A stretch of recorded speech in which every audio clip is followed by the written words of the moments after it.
I'm currently waiting for a video to upload on the YouTubes, and I figured in the meantime I would record another one. I mean, you can never have too many of them.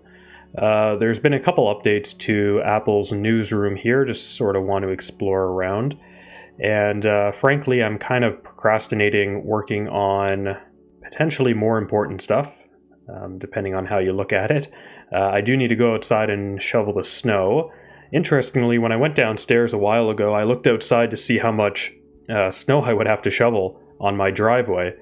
And when I looked outside, a lot of the snow looked like it was pushed out of the way. And I'm looking at it. I mean, I didn't go outside. I was just looking from the window.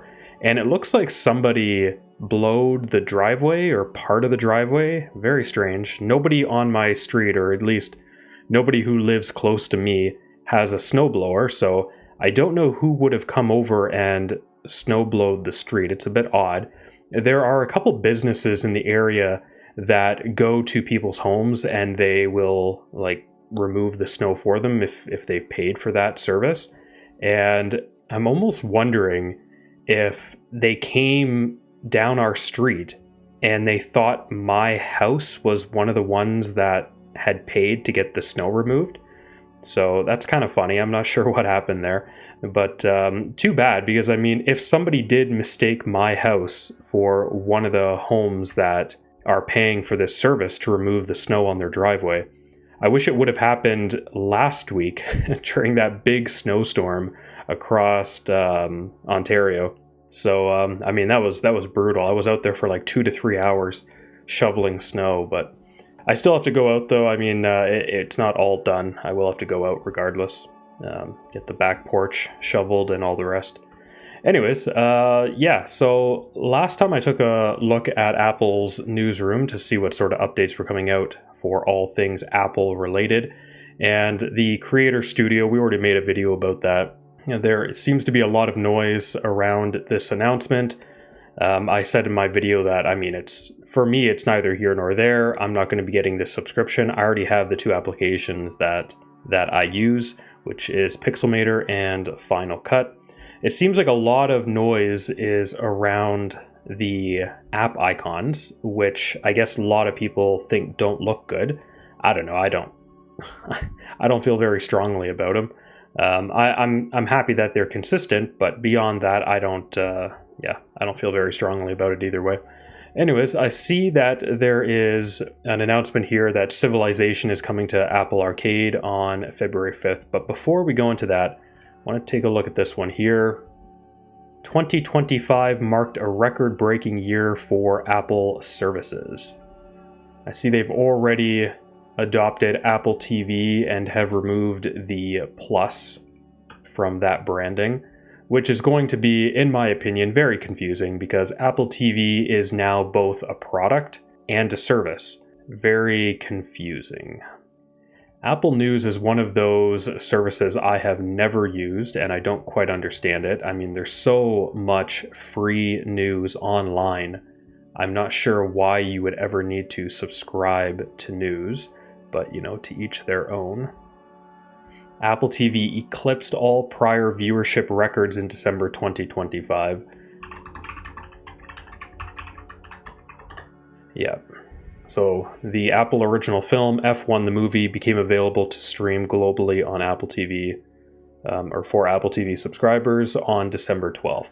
So that would explain, in my opinion, that would probably explain why Apple TV eclipsed all prior viewership records in December 2025. That was a big blockbuster of a film, and Apple did a lot of marketing around that, so that's not all that surprising. I suspect that Apple's going to see a good decrease after this because it says it reached all-time highs in both listenership and new subscribers. I'm wondering if those new subscribers were monthly and they're just going to pay for 1 month to have watched F1 and then they're going to cancel. That would be my suspicion. Or they'll, buy 1 month, watch all the programming that they're interested in, and then get rid of it. I tend to do that quite a bit, bounce around. This thing here, this auto mixed songs. So I actually really like that Apple came out with this. So before, for those who have Apple Music, you had the option to enable crossfade on Apple Music for certain devices that supported it. And like on a Mac, you could choose between, I think, like 1 second and 12 seconds of crossfade. And basically what it would do is it would crossfade the end of one song into the start of another song. I mean, it's not perfect. It could be two songs that have very different beats and very different rhythm, and it could just kind of sound a bit muddled, but at least it's sort of a mixing feature. It does make it sound a bit more seamless, rather than one song having a hard stop and another one having a hard start. So I always enabled that, but Apple came out with this auto mix ability.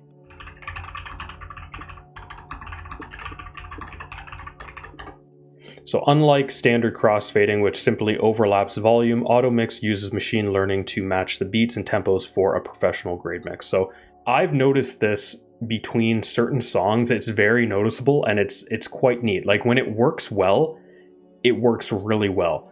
But for the most part, I find, and maybe this is because most of the music that I listen to is all, rock and roll for the most part. I would say I don't listen to too much pop or any other genres. It's mostly rock. And because rock has a very standard beat and tempo, I would say, for a lot of the songs, I don't really notice this auto mix happening. However, whenever there's two songs that are like drastically different, potentially it's a pop song or something else, R&B, and it's coming after like a rock song that I had on, that's where I notice this kind of feature really start to ramp up, and it's quite cool. But sometimes it doesn't work the way I would expect it to. Like, I think this is good. This is a good step up from simply crossfading. However, I would like to see this taken even further. I would like to basically have an AI-powered DJ ability in Apple Music. I turn it on, and then it's just mixing all of my music. I think that would be really cool. And I see they do mention here, Apple Arcade expanded its catalogs of highly rated games with more than 50 new titles for families to enjoy, all without ads. Okay, so here they do mention F1 down here. Again, that would be my suspicion on why Apple TV saw soaring numbers in December. Apple TV's The Studio made history as the most Emmy-winning freshman comedy ever. I did watch this show, and personally, I didn't think it was anything too special.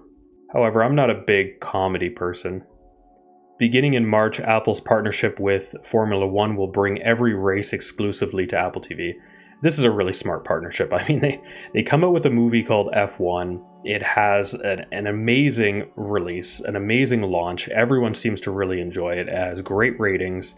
They eventually bring it to Apple TV, the service, the subscription service. It increases the amount of subscribers on Apple TV.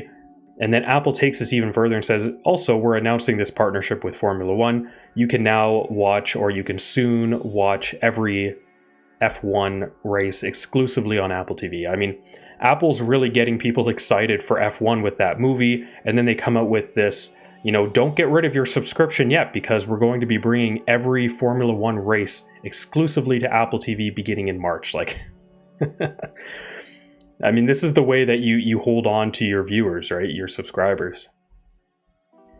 I've subscribed to Apple Arcade a few times over the year, usually just for like 1 month to try a couple games on there, and then I allow it to expire. Sometimes I have it for free because I bought a product and it came with it or something.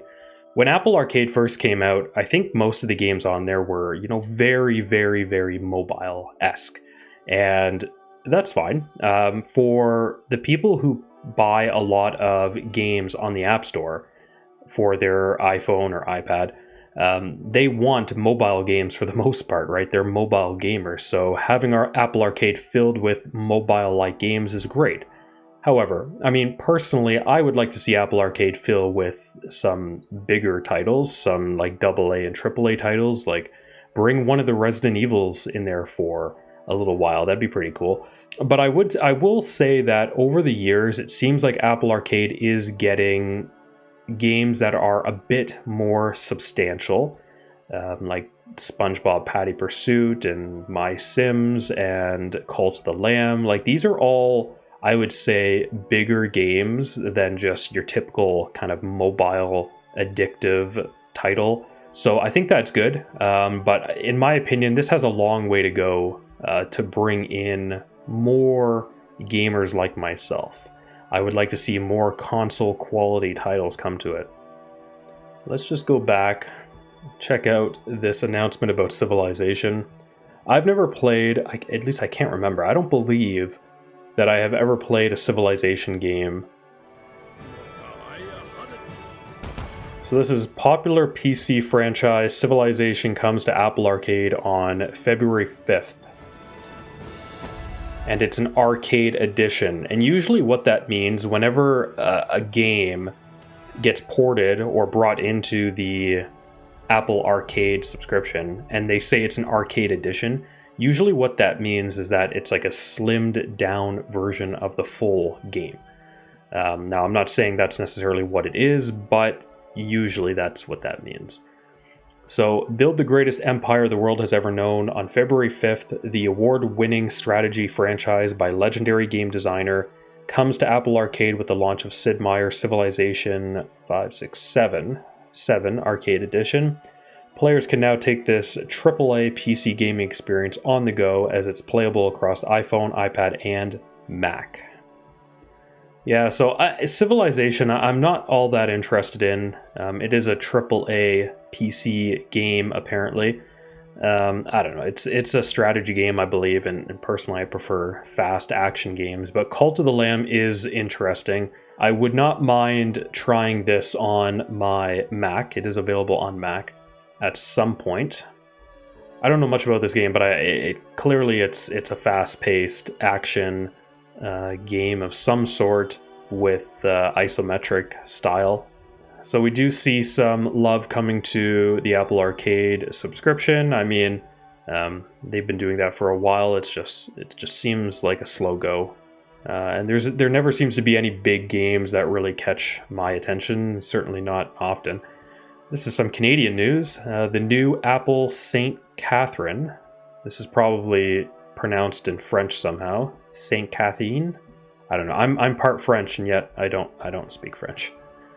This is kind of cool. So Apple is opening a new store in this location.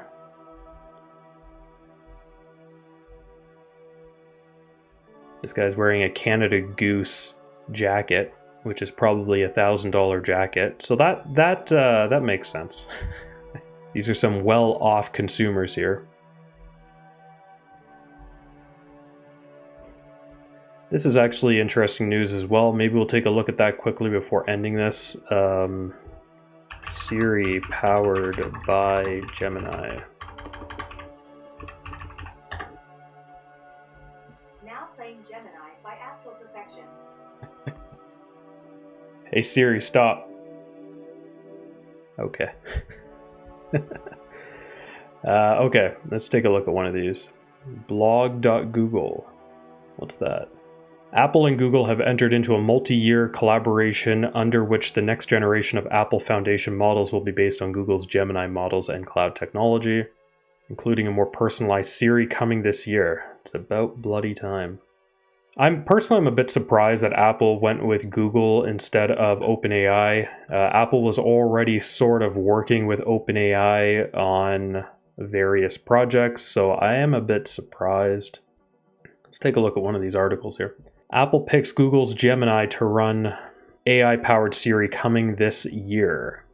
Joining forces with Apple to power its AI features, including a Siri upgrade expected later this year. Please, we have been waiting for a while. After careful examination, we determined that Google's technology provides the most capable foundation for Apple Foundation models, and we're excited about the innovative new experiences it will unlock for our users.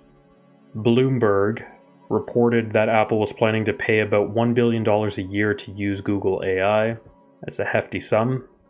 Yeah, so the deal is another major indicator of growing trust in Google's accelerating AI agenda and comeback against OpenAI. Yeah, so OpenAI hit the market really fast when interest in Gen AI was really exploding, I would say around 2021, 2022 in that time.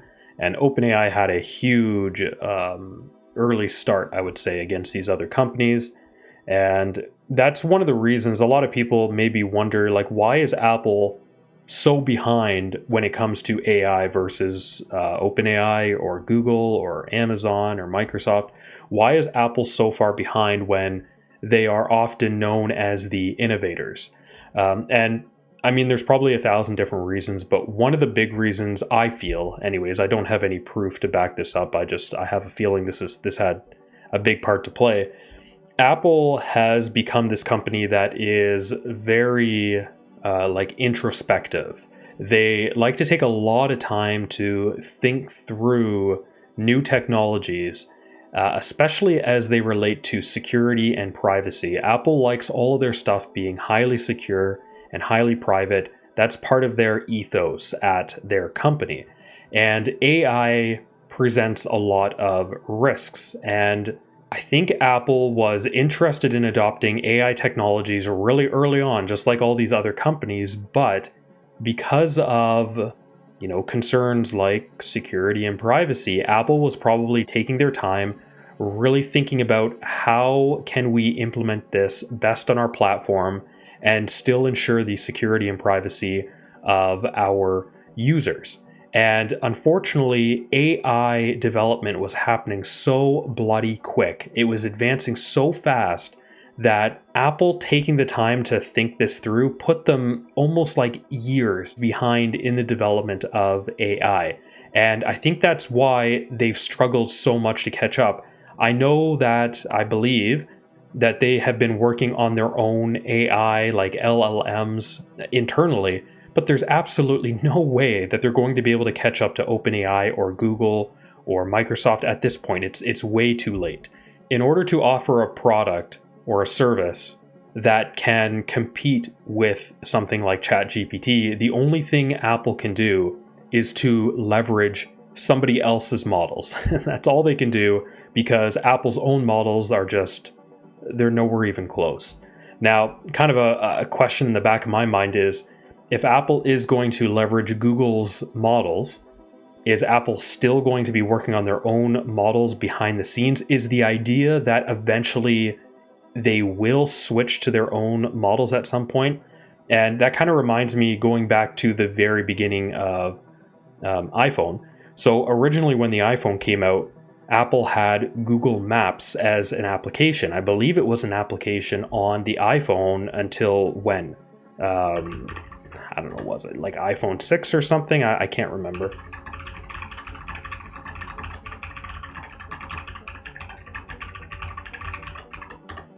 Yeah, so Google Maps was removed as the default pre-installed application on the iPhone on September 19th, 2012. And everyone knows from that time that Apple Maps was terrible. It took probably, about a decade for it to actually be comparable to some degree with services like Google Maps. And I'm wondering if Apple is planning on doing something similar with LLMs here, or AI models. Maybe they're going to be paying for Google's models for maybe the next 5 years or so, but at some point, are they hoping that their own internal models are going to be comparable, and at some point they will shift, and then they will no longer need to pay, presumably, $1 billion a year to Google? I mean, that seems to make sense to me. But they had to do this. Apple had absolutely no choice. I mean, people have been berating them in the media for the last 2 years because they seem like they're so far behind on AI products and services.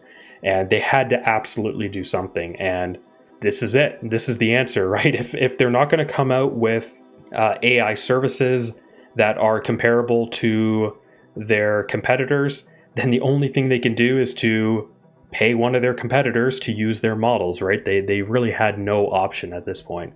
But presumably Apple does not want to keep paying $1 billion a year to Google in order to use their model if they could just make their own that is comparable. But it's probably going to take a while. What's this? The actual purpose of Mac gaming. I don't remember seeing this. A lot of people miss the point of Mac gaming. There's a lot of why did you buy a Mac to game thrown about without people realizing that isn't the case at all. I think I speak for most of us when I say that we bought a Mac because apart from gaming, they excel at everything, especially on the Mac side. I don't think anyone will disagree with me when I say that the overall package you get makes it the best laptop on the market. Even if we were to ignore the excellent build quality, screen, speakers, etc., the M-series chips themselves and the battery life they provide, despite how incredibly powerful they are, is a major selling point in itself. So why do we try to game on them? Because we want a machine that excels at everything, but is still able to let us have some downtime. We don't want to settle for a hot, loud, and flashy gaming laptop just because we occasionally do some gaming on the side. It's the sideshow, not the main feature. It's not for the hardcore, it's for the casuals, the 9-to-5ers, the students, the busy people. That's the point of Mac gaming. Well said. This is something I need to look into more. So Hytale, I think it has launched. Yeah, so Hytale is available now, and it's only $20 US to get in at the standard package. The last time I came on here, I remember that they did not have the Mac requirements on here, but I see they do now have the Mac requirements on here. So in order to get, if you want to get 1080p at 60 FPS, you are going to need an M2 or better with 16 gig of RAM. So I am Apple M2 with 16 gig. So presumably it should work on my Mac. Yeah, I think, you know what, we might make some videos on this coming up. This isn't a game that I'm necessarily that interested in.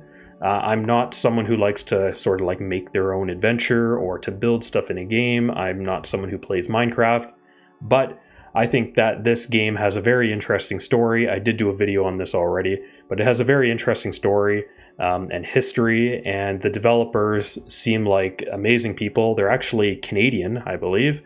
It says down here, Hypixel Studios Canada. I believe they're located in Montreal. But yeah, I wouldn't mind supporting them myself. But I'm more interested in when they come out with the adventure mode. Personally, that's what I'm interested in. And I know that if you purchase the game now, so it says here, this is an early access to Hytale. The game is still in development. Expect bugs and changes as we work towards a full release. I don't think that they're coming out with the adventure mode until the full release. But if you buy it now, you will get all of that as it releases. So Hytale is finally here. The moment has arrived. Hytale is releasing into early access today. What does the early access contain today? So what's in early access? Exploration mode, creative mode, modding support, and multiplayer support. What's not in early access yet? Adventure mode. So this is what I'm waiting for. It will include rich story and narrative elements, deeper progression systems, dungeons with boss fights, and more. Yeah, so I mean, that's what I am personally waiting for. But I still wouldn't mind jumping into the game and just exploring it and seeing how it runs on my M2 MacBook Air. Presumably, it should run quite well. Hytale patch notes update 1. Added dinosaurs and other NPCs. Wow. This is crazy. The amount of support this game is getting and how transparent they're being about the changes is amazing.